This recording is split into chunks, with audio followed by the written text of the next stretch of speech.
اب میں تینوں کو مختصراً پیش کر کے اپنی بات پوری کرتا ہوں۔ شادی سے پہلے کیسے ڈرنا اللہ سے؟ شادی سے پہلے اللہ سے کیسے ڈرنا؟ تو چونکہ شادی سے پہلے انسان لڑکا لڑکی جوان ہو جاتے ہیں، جوان ہونے کے فوراً بعد شادی نہیں ہوتی، کچھ تاخیر ہوتی ہے، پہلے ہی دن شادی نہیں ہوتی، لیکن جوان ہونے کے بعد احساسات جوان ہوتے ہیں، جذبات جوان ہوتے ہیں، طاقت جوان ہوتی ہے، قوت جوان ہوتی ہے، سوچ جوان ہوتی ہے، افکار جوان ہوتے ہیں۔ تو اب کیا؟ اتقوا اللہ، اللہ سے ڈرنا، مطلب نکاح سے پہلے زنا مت کرنا، اللہ سے ڈرنا۔ نکاح سے پہلے اپنے ہاتھوں سے اپنی جوانی کو ضائع مت کرنا، اللہ سے ڈرنا۔ نکاح سے پہلے کسی کے ساتھ بدکاری مت کرنا، بدی مت کرنا، جیسا کہ لڑکوں کا لڑکوں کے ساتھ بدی ہے ایسا مت کرنا۔ اگر ایسا کیے تو کیا ہوگا؟ اس کو تینوں کو سن لیں۔ نمبر ایک، اگر کوئی مرد کے ساتھ بدی کرے، صرف حیا کے پردے میں حکم کو واضح کر رہا ہوں، پتہ ہے کیا ہے؟ جانوروں میں بھی کوئی نر جانور کسی نر جانور کے ساتھ بدی نہیں کرتا سوائے سور کے۔ جانوروں میں ایک ہی جانور ہے، سور، خنزیر، جو اپنے نر کے ساتھ بدی کرتا ہے، باقی اور کوئی جانور ایسا نہیں۔ اسی لیے فرمایا گیا کہ جو مرد کسی مرد کے ساتھ بدکاری کرے گا قیامت کے دن وہ سور، خنزیر کی شکل میں اٹھایا جائے گا۔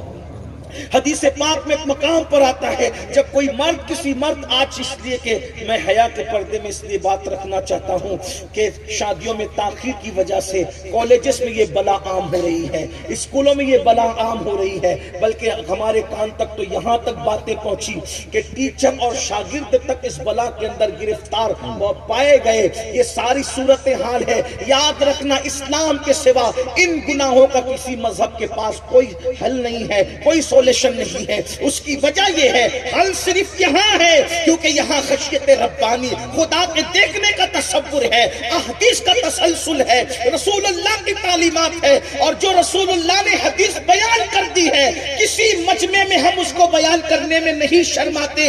اس کی وجہ یہ ہے، حضور سے بڑھ کر پارسا باحیا نہ کوئی تھا، نہ ہے، نہ ہو سکتا ہے۔ جب حضور نے گناہ سے بچانے کے لیے واضح حکم بیان کر دیا ہے تو ہم حضور کے غلام ہیں، ہمیں بھی واضح حکم بیان کر دینا چاہیے۔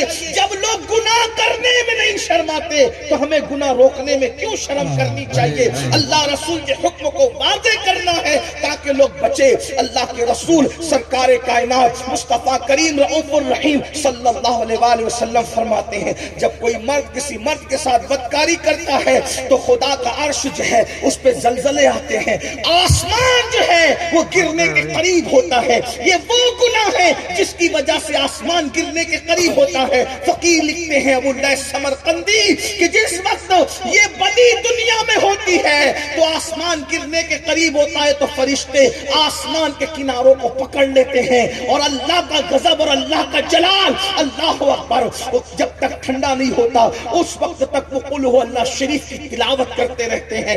اگر وہ یہ نہ کریں تو آسمان لوگوں پہ گر پڑے، یہ حالت ہوتی ہے۔ وہ گناہ ہے میرے بھائیوں جو آج سماج میں تیزی سے بڑھ رہا ہے، اور اس کی وجہ نکاح میں تاخیر کرنا، گندی فلموں کا عام ہو جانا، عریانیت کا عام ہو جانا، گندی پکچروں کا عام ہو جانا۔ اور ایک حدیث اور سن لو پھر آگے بڑھتے ہیں۔ اللہ کے رسول علیہ الصلوۃ والتسلیم فرماتے ہیں، کچھ فرشتے ایسے ہیں جن کو اللہ نے پرندوں کی شکل میں پیدا کیا ہے، پرندوں کی شکل میں۔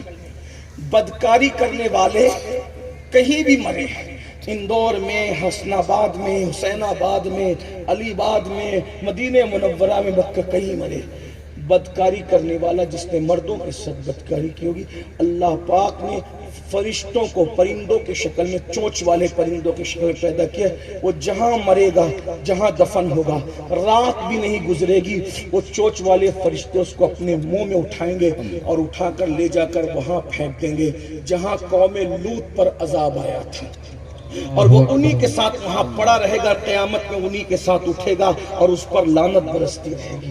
یہ بہت برا گناہ ہے۔ جس بستی میں یہ کام کرنے والے رہتے ہیں اللہ اس بستی پر 36 مرتبہ ایک دن میں لعنت نازل کرتا ہے۔ شادی سے پہلے گناہ سے بچنا ہے، اللہ سے ڈرنا ہے، یہ بدی ہوگی۔ دوسرا گناہ شادی سے پہلے کا زنا ہے۔ اس پر صرف ایک روایت پیش کرتا ہوں. اللہ کے رسول علیہ السلام فرماتے ہیں زنا کرنے والوں کو اللہ قیامت کے دن آگ کی قمیص پہنائے گا جو جہنم کی آگ کی بنی ہوگی. سوچئے ذرا, اس کو بھی فقی نے لکھا ہے اپنی کتاب میں, فقی ابو اللہ سمرقندی, آگ کی قمیص.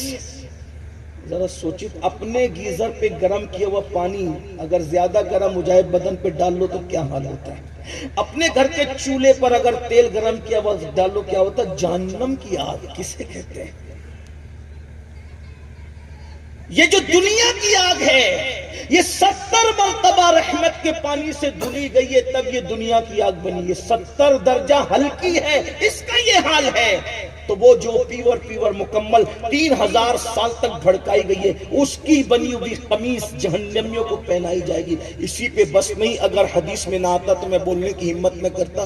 پھر میرے آقا ارشاد فرماتے صلی اللہ علیہ وسلم زنا کرنے والے زانیوں کی شرمگاہوں پر جہنم کی آگ دہکائی جائے گی. ذرا غور کیجیے, آج بہت آسان ہو گیا ہے, نکاح کو مشکل کر دیا, زنا کو آسان کر دیا.